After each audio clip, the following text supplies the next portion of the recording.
The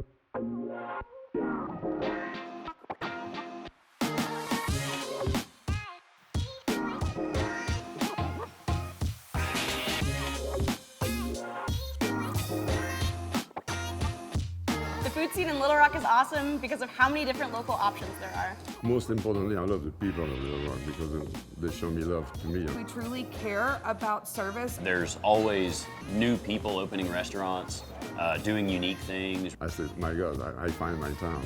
It is my home. It's the only place I've ever lived, and I love it. Threefold is passionate on make a fresh, good quality, unique Chinese food. So Bruno's passion is to continue to bring authentic Italian food to the South since 1949. Loblolly is passionate about ice cream. Overall, about 77% of our food cost is locally sourced, and that ranks us in the top half of 1% for farm-to-table restaurants nationwide. At Loblolly, we do our best to showcase as many local businesses and farmers as we can when we're making our ice cream. We kind of had a sense of what we could get year-round from local farms, and we built the menu around that. Our meat sauce and marinara sauce, people tell me every night it's the best they've ever had. That's them speaking.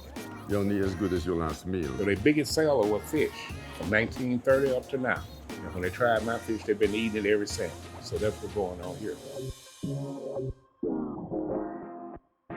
We're in a hot spot. Main Street's growing. Restaurants around us have popped up, which has been great for business because it brings more people. More and more feels like we're part of something bigger. That thing that we're part of continues to grow. You know, it used to feel like just the route, then it felt like Soma.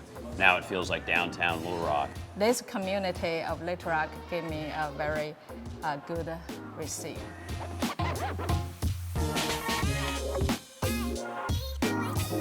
Trust me, the restaurant business is not easy. We created Pretty and Kids after a night of libation. But I think the love from a customer and from my employee are really the reason to keep me going. I've been here for 31 years. I started in 1989, and I'm still here. Stay hungry.